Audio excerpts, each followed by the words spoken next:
March 1st, 2012. This is Dave Ort, host of Pushback Now. This is a sad day for America. And the war to Andrew Breitbart, dead at 43. The coroner is saying that they do not know if it's natural causes. Friend, mentor, and ally in this war against the lies and evils is going to be sorely missed. He's survived by his wife, Susie, and 4 children. Mr. Breitbart, I would say, rest in peace, but that is antithetical to everything that you stood for. And I can promise all of our listeners that you will not be resting. Andrew, in fact, it reminds me of the scripture reference in 2 Corinthians 5 and 8. To be absent from the body is to be present with the Lord. And we hold true and share your tenets of transparency against the media complex. And you're right, Andrew. Conservatives are not going to take it anymore. We've got the full CPAC event of you, and we're all going to join together and watch. God bless America. God bless Americans. Here's Andrew Breitbart at CPAC.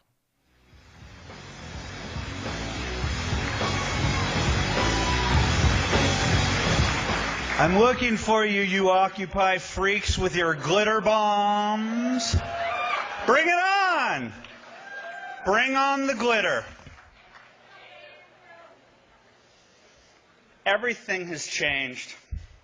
Everything has changed in the last few years.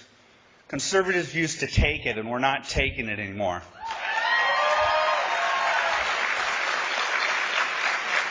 Just today, as I was planning one of my stupid, silly, funny tricks, I didn't have to because I got word when I was doing a radio show today that 200 of us went out to the Occupy people to stand toe-to-toe with them to say we are here and we're proud to be conservative and we're not going to take your... I didn't say it. I'm on TV right now. I'm a respectful conservative and my mom is watching. It's over. It's over. Right now, my Twitter feed is already calling me a big fat homosexual. Hello, children at home. No, your dad's not gay. That's how the left rolls. Everybody asks me, why do you retweet? Hey, why do you do that? I can't tell you how many people I admire. And in fact, there's almost no one in the world who I respect more than Hugh Hewitt. And he took me aside the other day and he said, I don't think you should be doing that, Andrew. I don't think you should be doing that. Well, Professor Hewitt, on this issue, I disagree. Because they've held over our heads with contempt the false narrative of their innate tolerance. The least tolerant people you will ever meet in your entire lives. I know it. I live it every single day. And I retweet it to remind them that I know exactly who they are. This next race, over the next year, everybody asked me, by the way, to come here to speak about tolerance and unity. I'll get to that a little bit later. Because this is my war cry for 2012.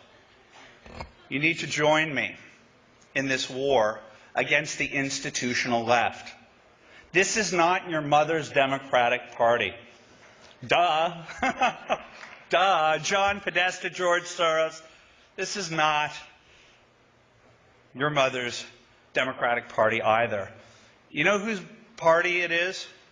Well, just this Sunday, thanks to Tucker Carlson, thank you, Tucker, I had the chance of a lifetime to spend an enchanting evening with Bill Ayers and Bernadine Dorn. A Super Bowl party from hell. People said on Twitter, conservatives, you're palling around with terrorists. I'm like, well, if I'm palling around with terrorists, I'm not the best house guest because I'm still going to destroy everything that they stand for, even though Bill Ayers is the best damned cook I've ever experienced in my entire life. You have no idea how good his succulent ribs were. The butternut squash, the carrot with a hint of ginger soup was extraordinary. The whitefish, the selections of wine at this dinner. I had dinner with the 1%, my friends. Bill and Bernadine Dorn. I thank you from the bottom of my heart. You were charming. I mean that. You were. But then again, so is Ted Bundy. So it doesn't really mean that much in the whole scheme of things. And I have a thesis about who we're fighting against. This is the hard left. I thought when I graduated from college in 1991, I thought that ponytail that I left in my humanities class, that silver ponytail, was just going to retire in the shady acres of academia and go on. I had no idea that these people were absolutely serious about the malarkey that they were teaching me, the post-structuralist, politically correct garbage. Unfortunately, in the year 2004, the radical left basically did a coup d'etat of the Democratic Party and basically kicked a person that 4 years before was called the standard bearer of decency in the Democratic Party, and that was Joe Lieberman. That was over. That was the end of the Democratic Party, and after the 2010 election cycle, the DLC went under. It's over. There's no such thing as a moderate Democrat. And so what do we get now in Barack Obama? Well, I've got videos, by the way. This election, we're going to vet him. I've got videos. This election, we're going to vet him from his college days to show you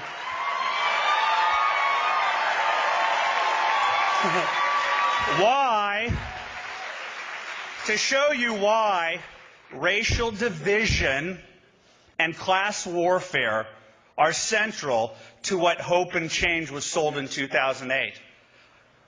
The videos are going to come out. The narrative is going to come out that Barack Obama met a bunch of silver ponytails back in the 1980s, like Bill and Bernadine Dorn, who, equally radical, said one day we're going to have the presidency, and the rest of us slept while they plotted and they plotted and they plotted, and they oversaw hundreds of millions of dollars in the Annenberg Challenge, and they had real money from real capitalists who gave it on to their children and their children's children, and then they become communists. We got to work on that. We got to work on that. That's a parenthesis. Barack Obama is a radical. We should not be afraid to say that. Okay? And Barack Obama was launched from Bill and Bernadine's salon. I've been there. It became a self-evident truth to me that there's zero chance that this incredible chef did not cook many a meal for Barack Obama. Don't tell me ABC, CBS, and NBC I don't have that I can't posit that theory, because it's a self-evident truth. Just like it was a self-evident truth that he was with Jeremiah Wright, and just as it's a self-evident truth that when he was at Harvard, he was advocating for the worst of the worst to join the faculty. Radicals at Beirut on the Charles.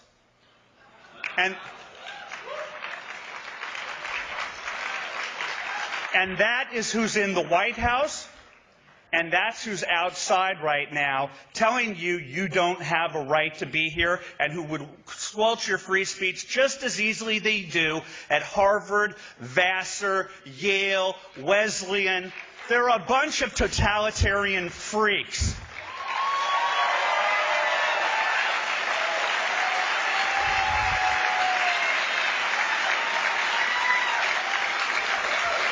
And they pal around with our friends in the mainstream media.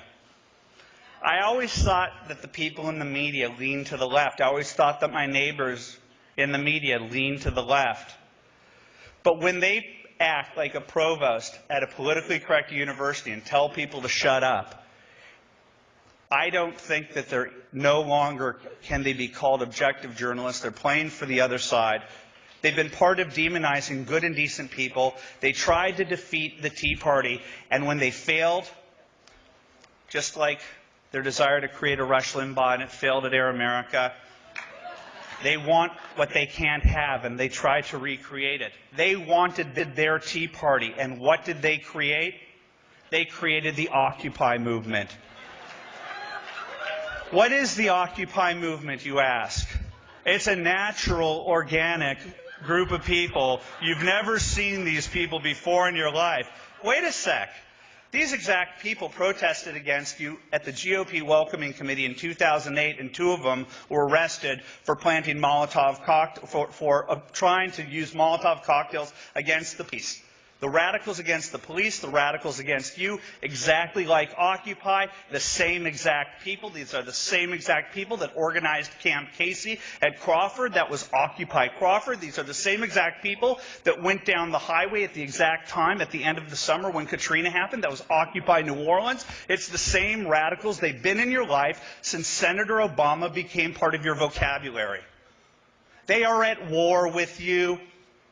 And they attack you, and they throw eggs at you, and guess what? The media looks the other way. You're domestic terrorists, you know. Janet Napolitano warned me about that. Yet when this group emerged, what happened? They exhibited traits that I'll probably get Worst Person of the Year on a certain show.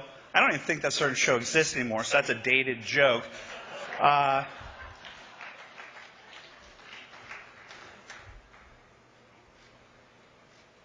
These people, they drive me a tad mad.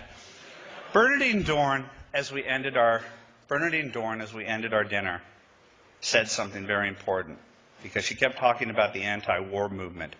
Another parentheses. She also said she listens to ESPN's Mike and Mike. End parenthesis. Take that what you will. And this is my thesis, that the anti-war movement was never about anti-war. It was a Saul Alinsky community organizing tool to get Barack Obama and the left elected. It went away immediately. And the mainstream media created a narrative called The Story of the Year, Time magazine. But they will not tell you the true story of what happened. This is exactly the anti-war movement. How do I know this? If I tell that to ABC, CBS, and NBC, they say that's a conspiracy theory. This is just a bunch of organic people. There's no organization going on, even though we have the emails to prove it, or the undercover videos of Natasha Leonard from the New York Times orchestrating with the radicals. Oh, that didn't mean anything. It did mean a lot, actually.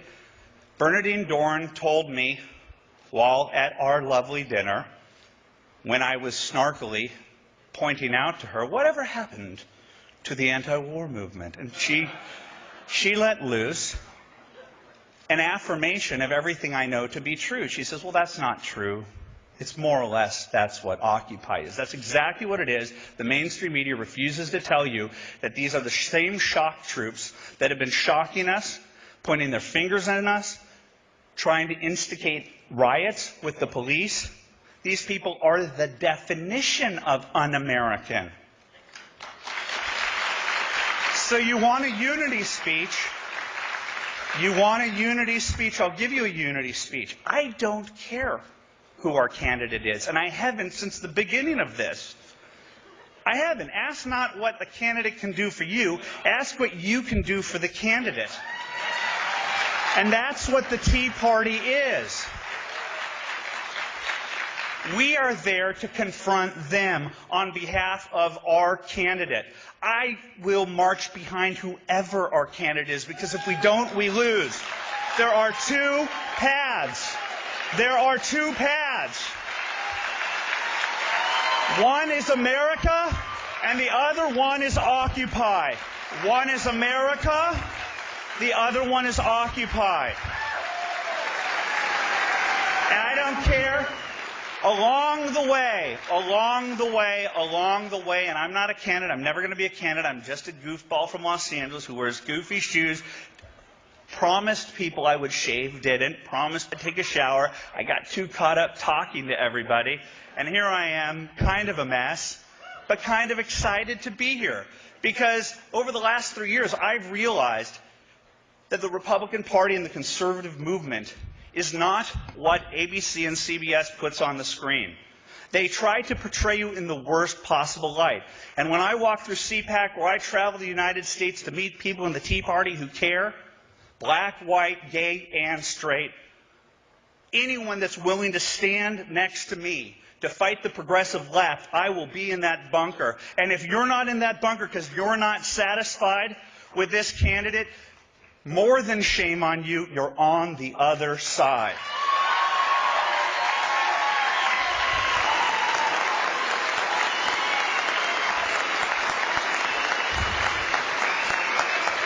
Thank you. Thank you. I'm just going to tell you right now, I want to end it on a media bashing note because that will uplift me like a Dionne Warwick final rendition. We're watching you to play the race card, MSNBC. We saw how you cynically placed the Reverend Sharpton in a position of absurdist power.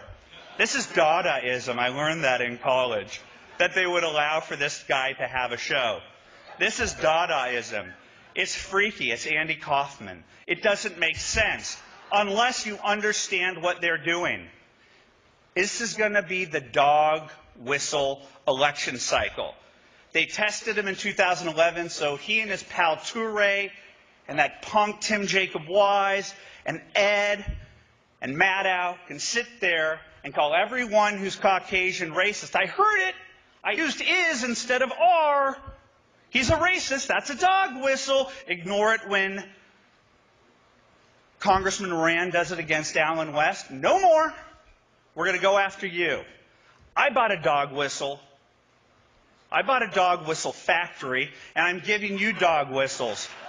And we're going to listen to every word that comes out of your mouth, and we're going to hold you to the same standard that you hold to us, which is an impossible one, and you're going to have a hell of a time in 2012 because America has finally awoken to your Saul Alinsky bullshit tactics, and we're coming to get you. Thank you very much. PBN, for news that affects America. Join us on our live show at pushbacknow.com.